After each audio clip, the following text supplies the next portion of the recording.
Hello and welcome to the Omnex webinar, integrating your information security management system with your quality, environmental, safety, and social responsibility management system. Today's presenter is Martin Hettwer.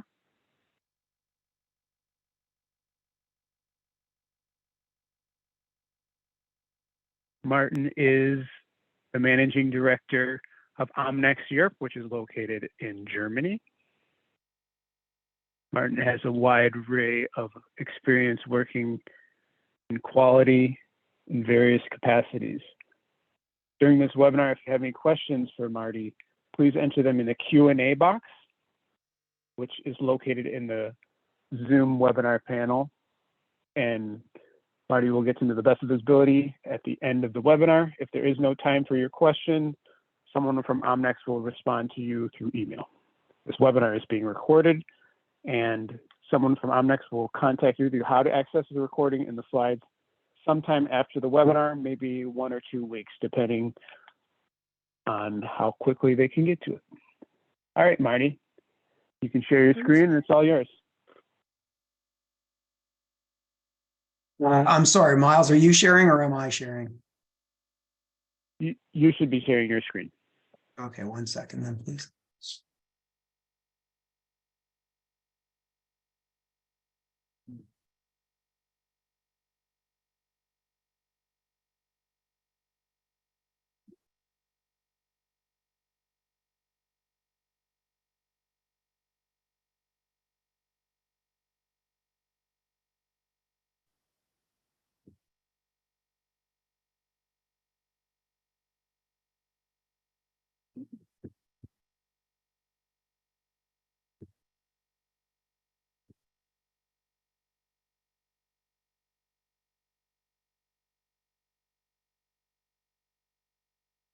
Sorry about that, folks.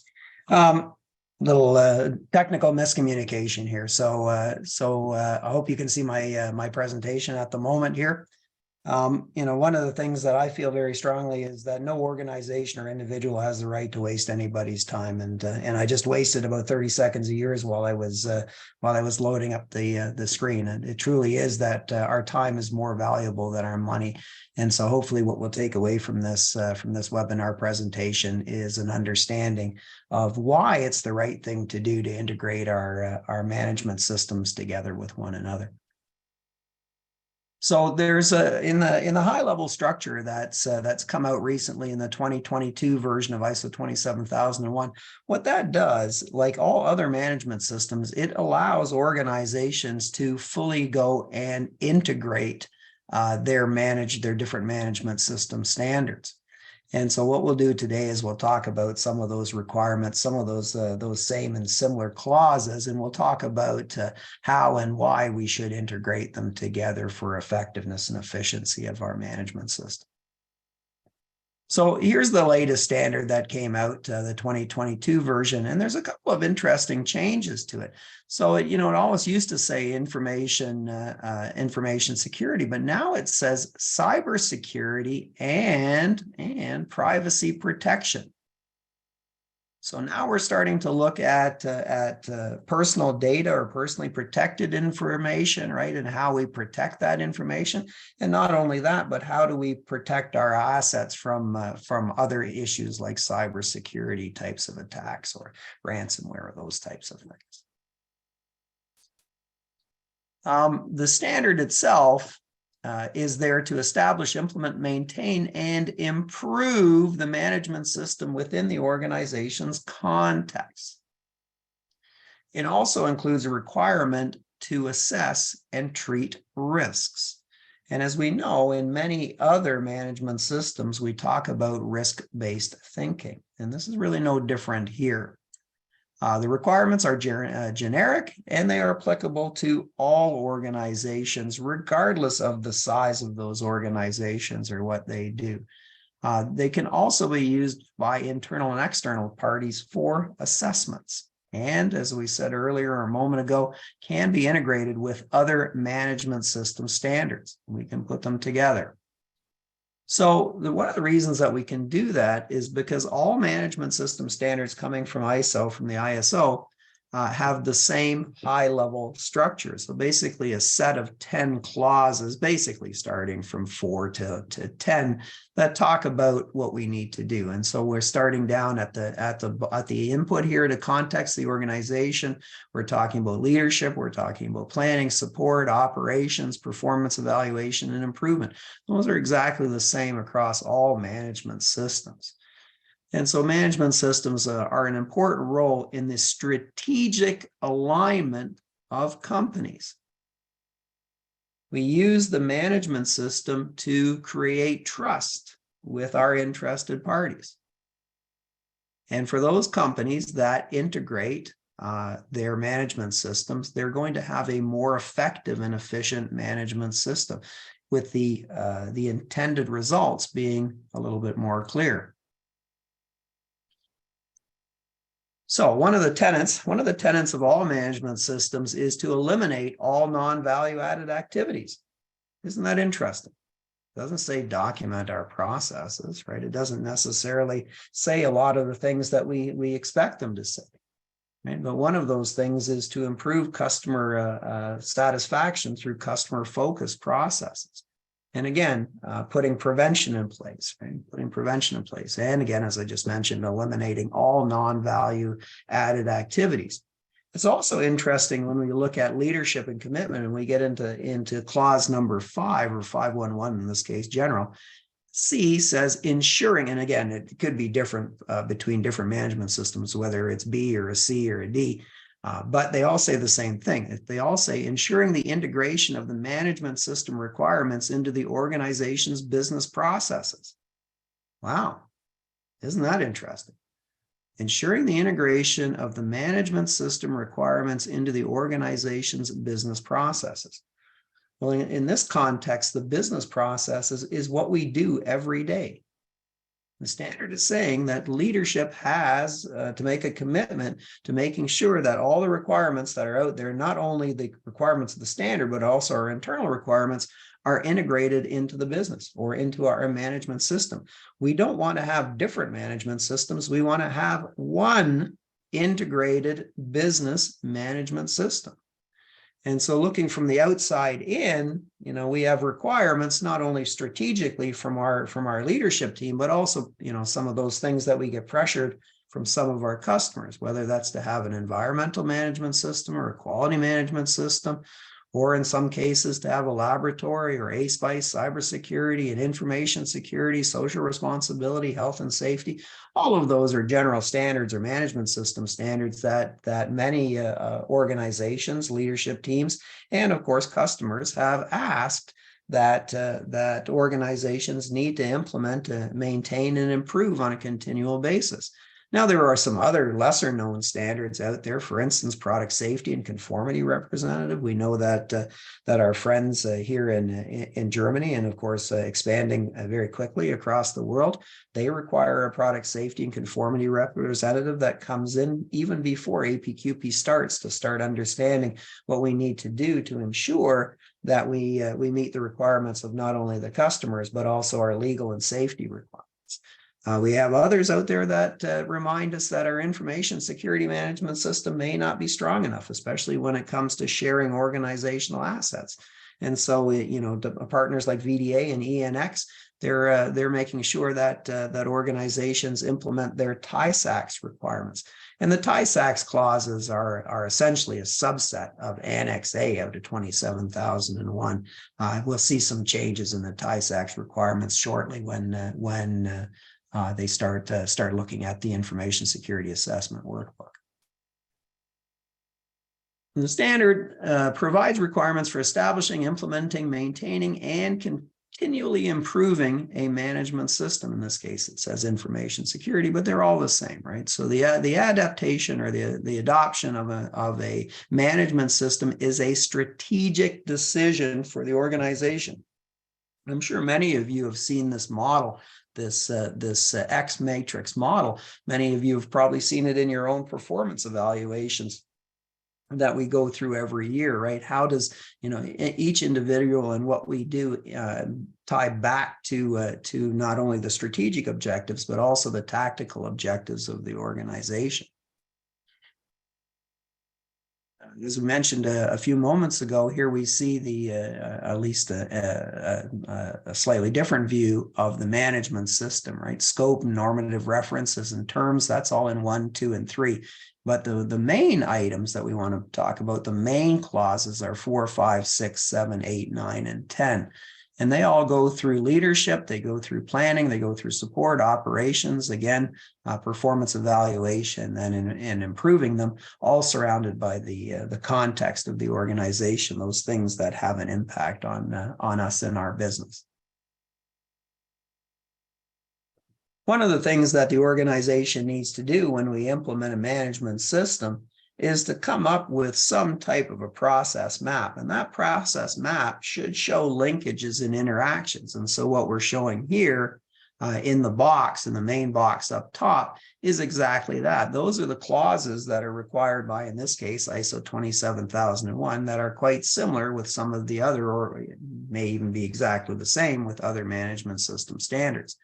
And so in this particular example here, we've listed out the process owners, who is the person that's responsible for doing this, right? Whether it's the CSIO or the Director of Information Security and IT Technology, risk officers, QA managers, continuous improvement program managers, they're all process owners of these boxes. And then we've taken the number of the clause, we put the number of the clause, and what's missing here is our process number. So where we have a process, let's say for nonconformity and corrective action, we want to put that number in the box as well, right? We've referenced only here the reference numbers from the standard or from the clauses. Those aren't necessarily required, but we would put them here just for a little bit of understanding and learning. What we would do is we would replace those with our own procedural numbers that we have there. Ones in blue are kind of unique as well. Those are TISAX requirements. We're going to touch a little bit on TISAX requirements as we go through today, because they're strongly related, especially if we have assets that we need to protect and share with others. And so these numbers in blue are the cross-reference back to the Information Security Assessment Workbook and what those clauses are. So again, they're here more just for reference. Now below this box here are the scope, right? This fence that runs around our management system. There are also a list of supporting controls and documentation. And so in this case, we've got lots and lots and lots of controls. We'll look at those in just a few moments. But we've identified some of them here only for tracking and to figure out to make sure that we don't have any gaps, and that we've got process owners assigned and procedures and work instruction, those types of things, policies to manage those different types of control. So again, as I said, we have a generic information security management system process map with the linkages, and the arrows here show the linkages between those different activities, right? Your process map may look slightly different, but this is just a generic one for understanding, right? At the end of the day, it's top management who assigns the process owners. Top management establishes policies.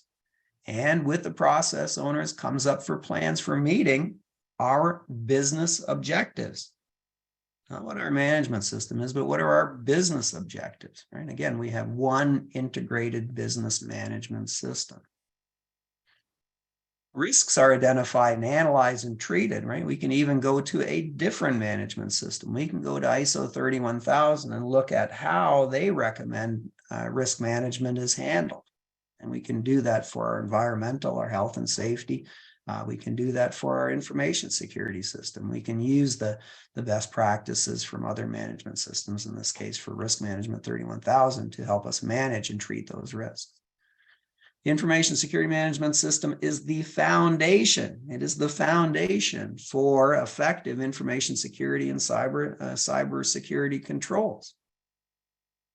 And this is one of the things when people talk about implementing an information security management system, or TISAX, is that we need to have the foundation of a management system on which to build our controls. We don't have a good foundation. That whole thing will collapse in on itself, right? We know that. We know we have to have a strong foundation and policies and procedures on which to build the other controls. So we can't forget that. We need to have a good, effective, and efficient management system.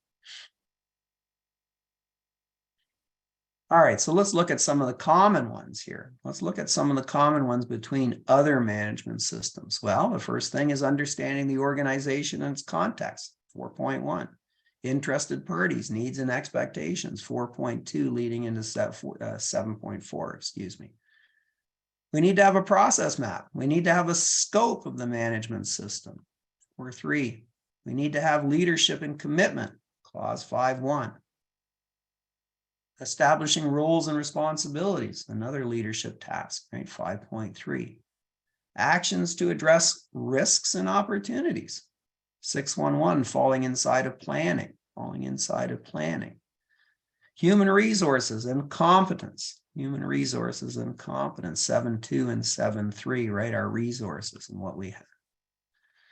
Control of documented information, control of our records, right? Our management system and the documents required to be able to manage effectively and keep records of what we need to do. So we need to have a process to do that, right? Some format or a digitalization of data so that we can share and maintain and review that at specific times. Risk assessment. We talked about risk management. Now we're talking about risk assessment. Management review and resource plans. Of course, we need to do that. Internal audit program. All management systems require an internal audit program, and they all require a continual improvement program. Nonconformity and corrective actions. The point here, folks, is that regardless of what management system we are looking at, whether that's environmental or health and safety or laboratory or quality, or in this case, information security, the requirements are same or similar. They are same or similar. And the best part of that is that allows us to come up with one process across all our management systems to manage it in the same way. Wow, wouldn't it be nice to have one nonconformity and corrective action system? One, not one for quality, not one for environmental, not one for health and safety, not one for customer, but one nonconformity and corrective action system that includes laboratory and information security. Why do we want to manage 5 or 6 different systems where we log our nonconformities and our corrective actions? Where's the value in that? Where's the sense in doing that? Why not one continual improvement program versus many different continual improvement programs? Why not one risk management process than multiple risk management processes? The point is that the standard here and the structure of the management system allows us to focus and come up with standardized processes or methodologies for each of these different things. What's the tenet? Reduce all non-value added activities. Why do we have 5 or 6 people managing corrective actions? Why not just have one person, one process owner managing all the corrective actions for the entire organization? Which doesn't mean they have to do it, but they have to manage that process, right? What about some of the others? Information security or information objectives and planning. Yeah, sure. What about performance evaluation? Yep, we need to do that. We need to track our processes. What about establishing policies? Absolutely, right? All management systems need to establish policies. Planning for change and change management. Of course we need that, right? Risk treatment. We have risks, we need to treat them. So hopefully you can see here that many of these things are common. They are same or very similar. And as a result of them being same or similar, that gives us a better opportunity to manage them as a grouping, as a set. All right, so I mentioned earlier that the latest Annex A, which is at the back of the 2022 standard, it talks about all the number of controls that are required for information security. And I don't want to get into it too much, but I do want to talk about the number of controls. So in this case, we've got 93 different controls that need to be managed by the organization, but they divide that into 4 areas. Those 93 controls are driven down into 4 areas: the organization, people, physical, and technological controls. Now, how we divvy them up across different departments, different functions, well, that's up to us, right? It's up to leadership to say who owns what. So, just from the top, looking top down, information technology and information security could own as many as 80 of those 93 requirements. But that's not likely going to happen. Operations and development will maybe take over a lion's share too. They might be able to take half. Look at human resources being involved in people and organization. They could take as many as 36 as well too. So it's not, we can't put a specific number on it. That's going to be up to the organization to decide who owns what in terms of the different controls, right? Leadership and the process owners and the department managers, they're going to decide which functions own which controls. Process ownership. And we know how important that is. Annex A also provides TISAX controls. And some of those controls are organizational controls, and some of those are technical controls. Technical controls are often implemented through hardware or software. They can be automated, right? While organization controls are usually come through policies and procedures and processes and people. Right? So there's kind of different types of controls, and we can divide those up or look at them individually. And some controls can be both organizational and technical. So let's look at some of them. Let's look at some of these different controls. What about prevention? What might we think are different types of prevention controls? And I know you can't respond to me to my question here, but let's just think about that for a second. So would a firewall be a preventive control? Sure, could be preventive, right? Prevent somebody getting into somewhere, right? What about physical access controls on doors? Sure, that could be a prevention. What about deterrence? How do we deter people from doing something? Well, we've done some training. We have a disciplinary process that tells people how they should be handling data or how they should be handling company assets, right? So that could be a deterrence. Recovery could be as simple as our backup system, right? How effective and efficiently is our backup system working? Correction, right? When something goes off track or something goes off plan, we might take some type of immediate action, or we have to put together a team to come up with some kind of corrective action that fixes not only the why did it happen and why did it escape, but also the systemic root cause. We could put in any number of monitoring controls for different items. And of course, when one of those controls that crosses both is awareness, right? What do people know? What did we tell them? How did we instruct them in terms of awareness? And when we look at the standard, interestingly, it doesn't say training. The standard says competence. It requires employees to be competent. Now, with that said, there are some tenets of competency which we can look at. I think that's on the next one of the slides. At the end of the day, these controls that we put in, whether they're organization or technical, are there to protect our shared organizational assets. And so some of the ones here in red are predominantly shared, right? Our intellectual property, right? We share that within the organization, right? Our financials, maybe not everybody in the company gets to see the financials, but it is something shared between the managers and department area owners, right? Customer-owned data and tools, yeah, of course, we all take care of that. We all have a level of ownership when it comes to customer-owned data or customer-owned tools. Our proprietary process secrets, right? There are secrets. We want to keep them secret, right? The people that need to know. The ones that don't need to know shouldn't know. Right? And more importantly, organizational knowledge. Organizational knowledge should be kept and maintained and shared to the people that need that. Right? We also have personal data, product design, code, and architecture, right? Those are all shared assets, right? To a greater or lesser extent.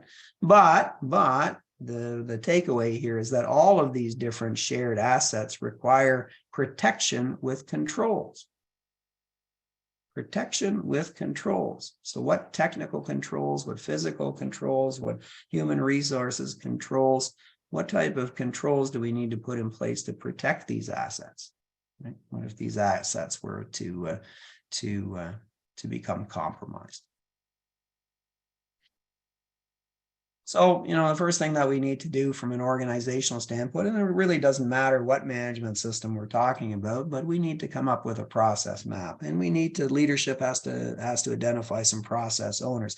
Usually the steering committee is the one that comes up and starts with the original process owners for this management system that we're going to do that. We need to come up with our internal and external context. We'll talk about that in a little. We need to identify relevant interested parties. We have to do some operational planning. And then once we know what the plan is, we have to have a way to meet those objectives. What is our plan for meeting those objectives? We're going to do some monitoring and controlling and measurement, and then we're going to review that from a management review side of things, right? So who are these process owners that we need to help us implement these organizational controls, right? And they should be identified.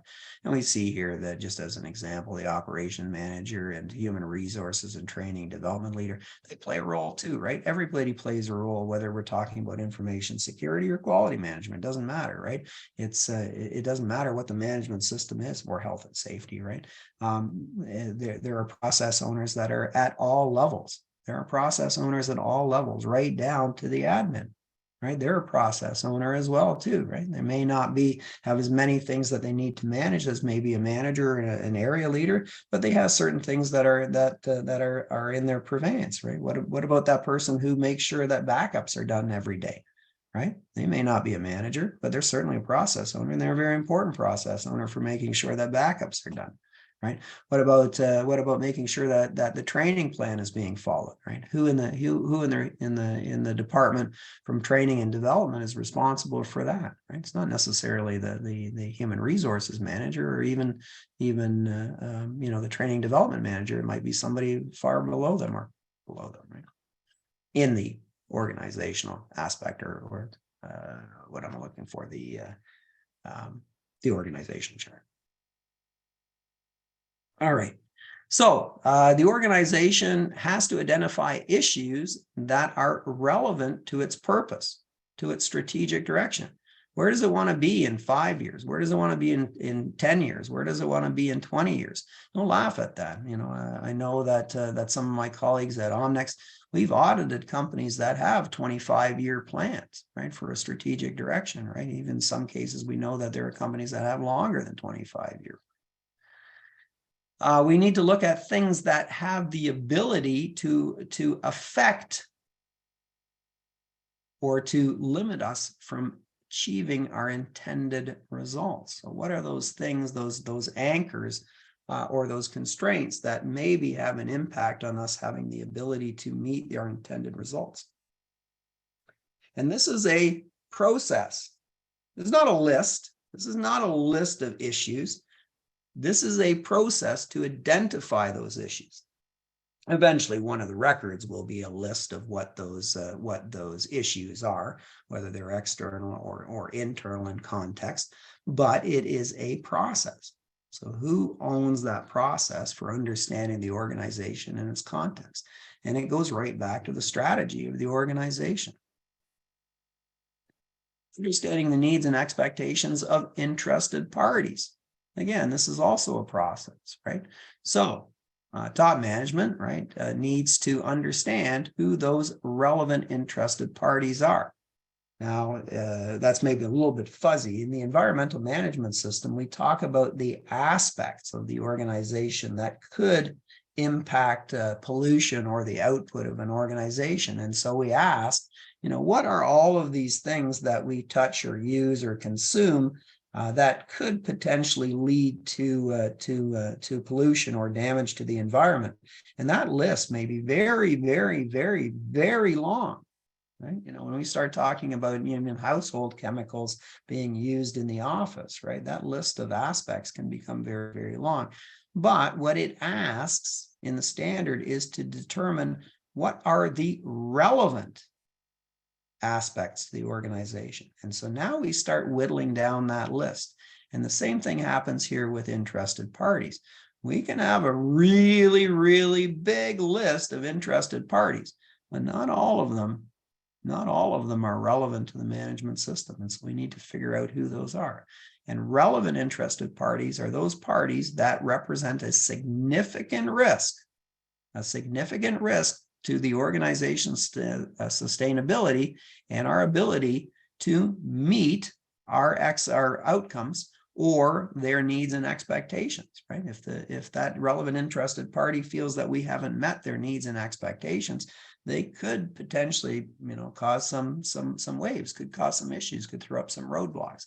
So knowing who those interested parties are and understanding what their relevant requirements, needs, and expectations are is very important for the organization.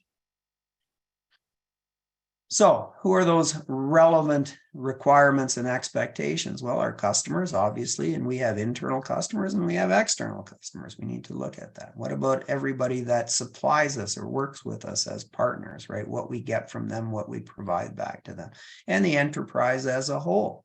And so when we're talking about requirements and expectations, there's typically four buckets. Right? There's the stated requirements. They're written down somewhere. We can read them. We know what they are, or they're in a contract or there's some other document. But there are also those unstated requirements. Those are the ones that we need to have to make sure that things go as planned. There's also those that are, when I'm going to move out of requirements and into expectations. And so expectations could be assumed or implied expectations. So what is assumed by the parties, right? What is that assumption? And the last one is unicorn. This is the unobtainium, right? This is somebody has an expectation that's not necessarily realistic. But the 2015 first draft international standard of ISO 9001 actually included the word unicorn in customer satisfaction. And the context of that was that if I can explain to you my expectation and you can understand it, then the expectation is real. I may not be able to deliver it to you. I may not be able to deliver you a live living unicorn, but we should at least have that discussion about what that expectation means and what is it that I can deliver. Right? I can't give you unobtainium, but we can negotiate a solution. Context, forgotten interested parties. Years ago, I worked for a high pressure magnesium company, and in that particular instance, and we're talking about infrastructure here and the ability to protect the organization. And in this particular facility, when the fire alarm went off, when the fire alarm was pulled, it did not send a signal to the local fire station. The local fire station was manned by volunteers. Many of those volunteers actually worked in the company, which was very, very nice. And so when there was a significant fire, the volunteers would pull together. And if we did need the fire company to come with their fire truck, their primary purpose was to do search and rescue. Their primary purpose was search and rescue. And we spent a lot of time communicating to the fire department and the volunteers what they needed to do in the event that they received a telephone call to come to the plant. It was very understood, very well planned and laid out as to what they're going to do. Because, a magnesium plant with large vats or big pots of magnesium, liquid magnesium, if you run in there with a fire hose and start spraying fire into the wrong places, that's not good. That's not good. At the end of the day, everybody dies. Well, guess what? This particular company, they built a new plant in Eaton Rapids, Michigan. And guess what? They had a volunteer fire department. Now, it is my understanding that there was some discussions with the fire department, but there wasn't a lot. And so many of the expectations between the plant and the fire department were not known. And so at May 2nd, 2018, what time was that? At 1:30 a.m., there was a fire.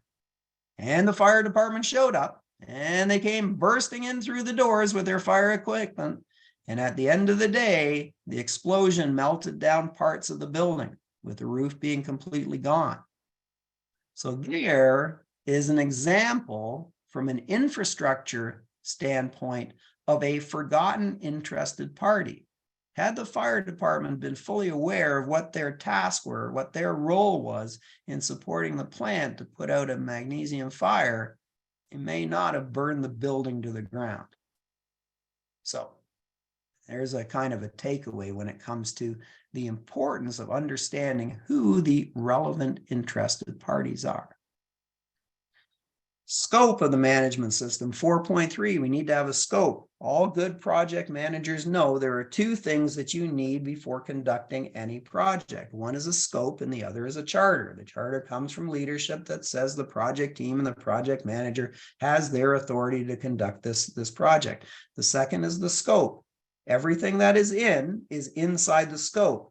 Everything that the project team is not going to do is specifically stated as being out of scope. We need a scope statement, and the same thing happens for the management system. What is it that is going to be included in the management system, and what is it going to be excluded from the management system? What does that fence look like? What does that fence around the management system look like? And who's protecting that fence? Who's guaranteeing what goes in the fence or over the fence and what stays inside the fence? When you come to my house, Thunder is always watching. When you come to my house, we've got 4 German Shepherds. When you come to my house, Thunder is always there. He's always watching about who's going to come over the fence. Right? Now, they really don't mind when things come into the fence. They don't mind when they scope new things out. What they really don't like is when things want to leave, when they want to go out of scope. They're very adverse to having things leaving their care and control. They're like the best project managers, right? They really understand what they own and what they need to protect, right? And when people come and try to make changes, that's not always a good thing, right? There may be some pretty hefty discussions about what's going on there. The role of leadership. And we've got another slide here coming up, but management has to have some commitment, and they have to talk about how we motivate and empower people to contribute to the management system. At the end of the day, top management hangs on to the accountability. Right? This is why many management systems now say that there's no need to have a management system representative. Why is there no need? That doesn't mean you can't have one, but it just means that you don't have to have one, because top management at the end of the day will be accountable for how well the management system works. Maintaining that environment, the environment in which that management system lives and thrives. Communicating the importance of an effective management system, committing the necessary resources for the system to be effective. And so I've bolded a couple of points here. Ensuring the policy and the objectives are established. Here's that B item. Sometimes it's B, sometimes it's C. Ensuring the integration of the management system requirements into the organization's processes. And we follow that up with the note at the bottom. Reference to business in this document can be interpreted broadly to mean those activities that are at the core of the purposes of the organization's existence. Ensuring that the management system achieves its intended outcomes. And again, so like I said, these management system requirements for top management are the same or similar in many and all cases. One of those is that we have to define who the process owners are. Who are those process owners? A process owner is a person who is given the responsibility and the authority for managing a particular process. This is where leadership often falls down, is that we assign the responsibility. We tag a person or finger a person and say they're responsible, but then we don't give them the authority to manage that process. Can't work, won't work, right? They have to have both responsibility and authority. Planning. Obviously, we need to come up with some objectives, and those objectives need to align with the strategic direction of the organization. And when we look at those objectives, and I think we have a slide here about the smart way of looking at objectives. We'll talk about that in just a second. But we need to develop plans to meet those objectives. You know, one of the best management systems I have ever seen is the results, or the KPIs, are recorded. But on the back of each of those items where we're tracking them is the action plan on how to either keep them on plan or how to improve them. So it's not just enough about setting objectives, but also having a plan that will support us meeting those objectives and intended outcomes. Top management needs to provide resources to achieve those objectives and whatever those appropriate metrics are. And again, we go back to context of the organization, our internal and external issues, or our interested parties that might have an impact on us not being able to meet our objectives. So, you know, we often see this example, this SMART example, right? And we all know what it means. That S is specific, M is measurable, achievable, realistic, time bound, right? We always hear that, but we forget the second half. Why is it we never discuss the second half? Well, the second half is the way.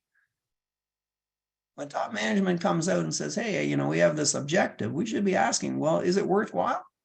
What are we going to get out of this thing? What do we expect it to yield? If we're going to track this thing and we're going to put resources against it, what is it that we expect it to yield? And at the end of the day, if we don't meet this objective, who's going to be held accountable? Is it going to be leadership that's going to be held accountable or somebody else? So I honestly think that every year when we get our new objectives, we need to go through this process, and then we need to ask the last three, right? Is it worthwhile? Who's going to be held accountable? And what do we expect it to yield? And if we can answer these items, then now we've probably got something that we can use and measure. Now I'm going to state that with a caveat here in a second, right? So ensure that the management system can achieve its intended results, actions to address risks and opportunities, to prevent or reduce the undesired effects, to achieve continual improvement. Well, who's responsible for that? Well, that's simple, the process owner. Process owner, by their nature, they have the authority and the responsibility for achieving continual improvement for the processes that they own. Now, the next question is, what's the risk if we don't achieve a specific objective? Oftentimes we look at the business dashboard and we've got stuff on there that's been red or yellow the whole year, right? We're in August and September and this thing has never changed from yellow for the whole year. So what's the risk if we don't meet that objective? Well, if nobody cares that it's yellow or red the whole year, then I'd have to say that that objective is pretty much pointless. Right? It's pretty much pointless at that point. That's a non-value added objective because nobody cares that it's off plan. Risk-based thinking, planning to get the intended outcomes, right? We on a daily basis, stuff happens, right? Sometimes we have a few big oopses or big events, right? And the bigger ones, we probably say, hey, we got to do some type of reaction, and we set up some type of a team to do some type of corrective action. It's just the way things are. But is there a better way? Is there a different way? Well, yeah, there is. So if we look at our business dashboard, right, those things that show that we're delivering our results, well, what can we do to ensure that those results are actually going to happen? Well, we need to put some prevention activities in place. Again, all management systems are preventive in nature. And we want to test our controls. Remember our technical and organizational controls. We want to test them. We want to make sure that they're okay. Where do we want to invest our time in improvement? Well, we want to invest that time on our key processes. We improve those key processes. Who's responsible for improving those key processes? Simple, process owner. Process owner is responsible for coming up with actions and improvements to improve those key processes. And for doing effectiveness checks, right? Who owns those controls and who's doing effectiveness checks? If we put good prevention in place, we test our controls, we put our improvement actions where they need to be, then at the end of the day, our business dashboard should deliver the results that we expect. Should deliver the results that we expect. Because we're on the topic of risk, if I go back to our generic information security management system process map, look at this whole center section. The whole center section is about risks, actions to address risks and opportunities, risk management, information security risk treatment, and then going into the actual processes, 8.2 and 8.3 in operations, looking at the assessment and the treatment of those risks and whether or not we've been doing those effectively.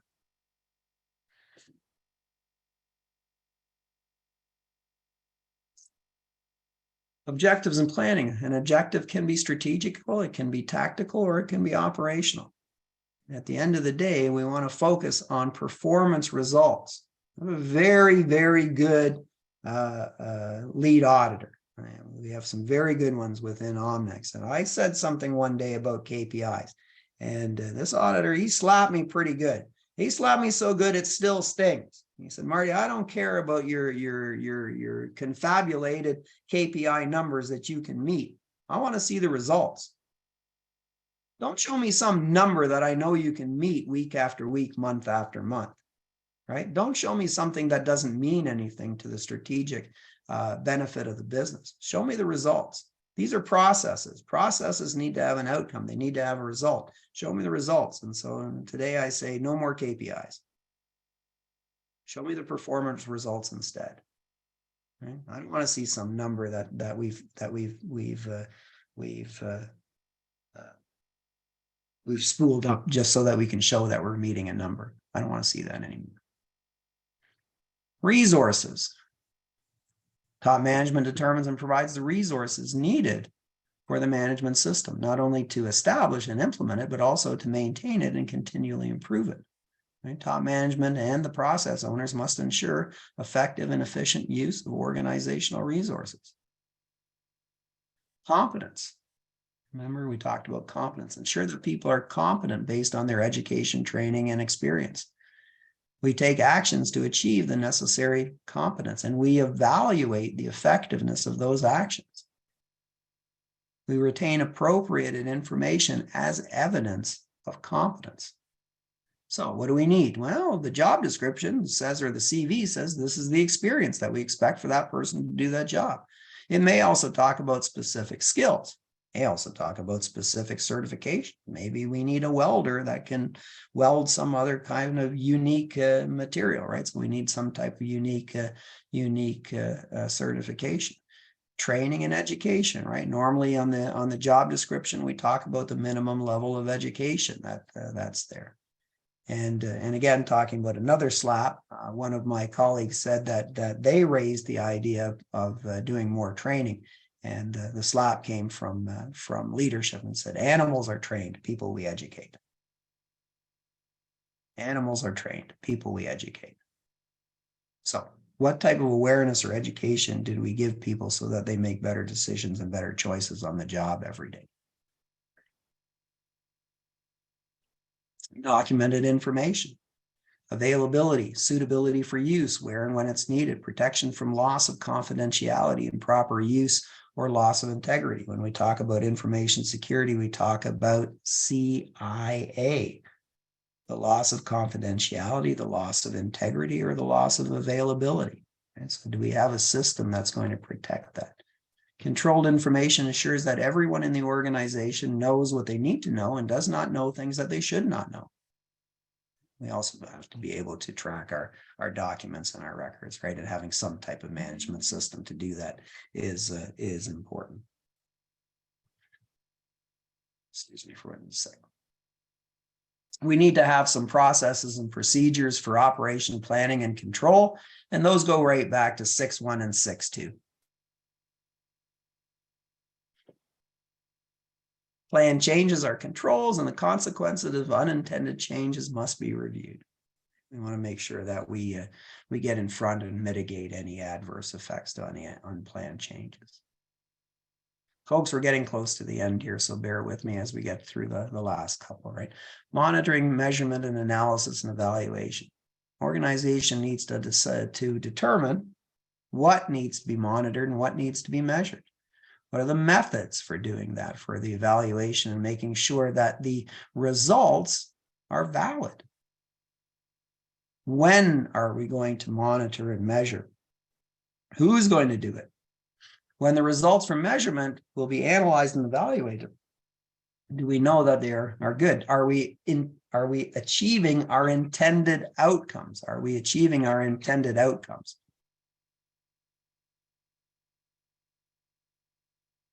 Internal audit. Internal audits are conducted at planned intervals, right? We need to have an audit plan. And so another standard that's out there, another management system standard, is ISO 19011-2018. It basically tells us what the best way is to conduct internal audits. So here we see a schedule and audit planning, right? And so we see January, February, March, April, May, June. We've got all these different types of audits being conducted every month, right? We've got a fairly large organization, and so we need to audit a little bit more frequently. But what if we look at this a little bit differently? What if we make it one integrated audit system? What if we were working on a way or find a way to save time and effort? What if during Q1 and Q2, we look at all our common processes, our internal audit process, our continual improvement process, our corrective action process, our management processes, right? Our customer focused processes. What do we look at it in the first quarter? All our common processes. In the next 2 quarters, we focus on management process and operational processes. And in the last half of the year, we look at our plans versus actuals, plus our results of our operational processes. Rather than having all kinds of different multiple audits looking at the same thing over and over and over again and not achieving the intended results, why don't we look at it a little bit differently? Common management system integration worries. What if during an external audit of my quality management system, a nonconformity is found in my information security management system? This is why I want to keep them separate, because somebody could find in my information security that I'm not doing what I'm supposed to be doing, and that could impact my registrar and my quality management system. So what do we do? Well, at the end of the day, who cares? Audits are valuable. Audit findings are valuable.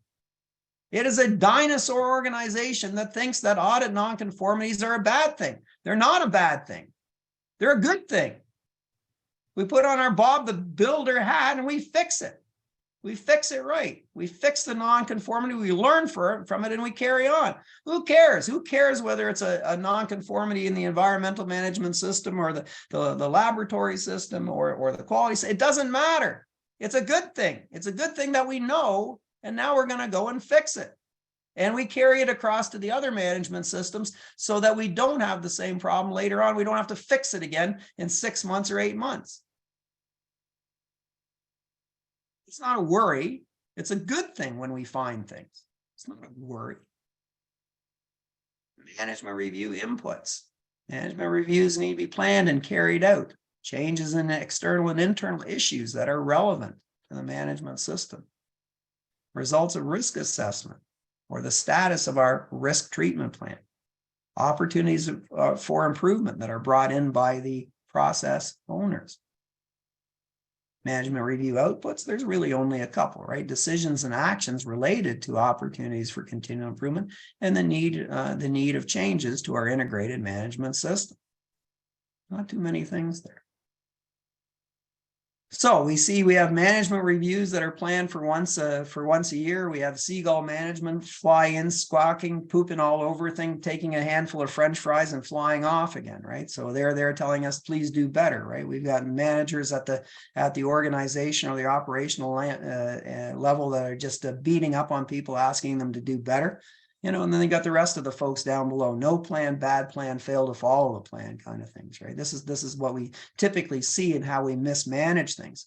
Well, what if we had monthly management reviews and we looked at specific things like operations and infrastructure, resources and financials, product integrity and compliance, actions from continuous improvement, issues resolution, performance results? What if we did that monthly? We followed the same cadence and followed the same things. Yeah, we're going to figure out what it is that we need to monitor, to manage and improve upon. Continual improvement, right? Specific requirements for improvements in the integrated management system to improve the organization. Right? We don't want to wait until it's too late before we find out that we're off plan.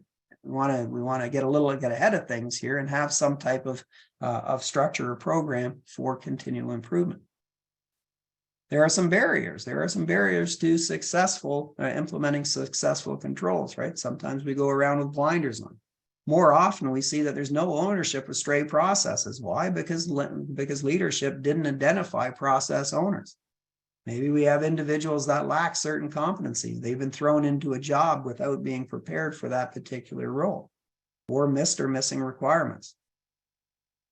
missed interested parties, right? Ineffective risk treatment. And again, as I said on the management review slide, no plan, bad plan, failed to follow the plan. Those are some of the barriers. All right, and with that, folks, that is the end of the presentation. How did I make out with time here? Let me just see. Did I go over? No, I'm 5 minutes shy of the time limit. Boy, I'm good. All right, so what do we have in the chat here? What kind of questions do we have?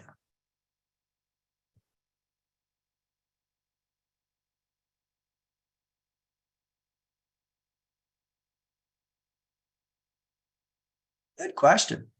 So the first one is if the organization has a medical devices management system 13485, but they also have a 14001 or any other management system. Well, management systems tend to get reviewed every 5 years. At some point, ISO has mandated that all of their management systems take on the same high-level structure. So while it may not look the same way right now, I think the intent is probably there. We can probably make some improvements based on the intent. But when the system does catch up, when it does eventually get rewritten with a high-level structure, then it's going to make that a little bit easier. Yes, Richard, there's a question there. Will the slides be available? Yeah, I think somebody will reach out at the end of this and give you an opportunity to download a copy here of the thing. Great question. Please explain more about the assumed. Yes, assumed and implied are related to expectations. I've been married 36 years. There are some expectations from my wife that I can assume or I can imply are mandatory expectations. She does not have to tell me what that expectation is. She does not have to write down what that expectation is. I already know, based on my experience and knowledge, what is assumed and what is implied by that conversation, right? So, when she folds her arms and looks at me and points to the grass outside, well, then I know without any type of coaching or additional knowledge what I need to do this afternoon, right? Good news is that I've been here in Berlin for a few years, so she's stuck cutting her own grass back in home. So she looks after our home. But good question, right? More about what is assumed, right? Assumed also goes to what we as the organization assume.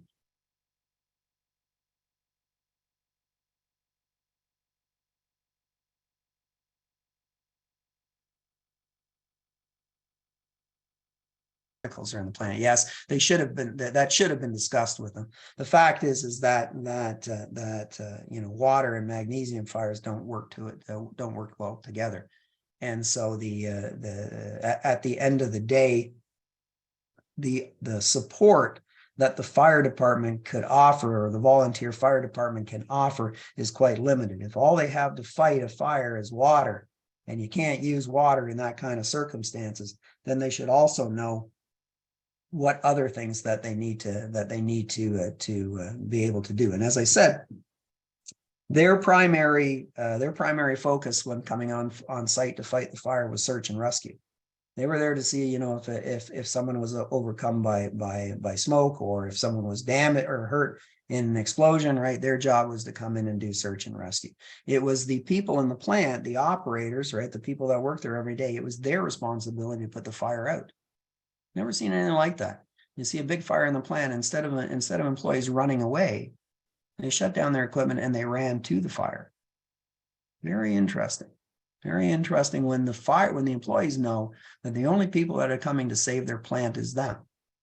Right? They're not afraid of fire. They don't fear fire. They know how to fight it, and they go and they take care of it. As a matter of fact, in some instances, there was too many people at the fire scene, and the supervisor had to shoo some of them out. Said, "We've got enough people here to take care of the fire. Please leave. Please get out of the area."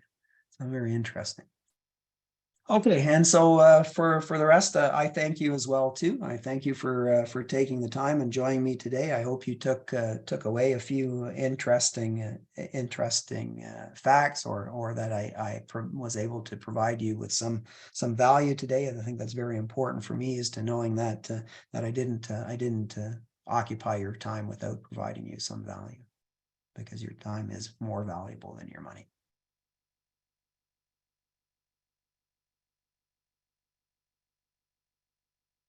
All right, folks, we're going to stop sharing and sign off. We'll have somebody reach out and get you the information. Thank you.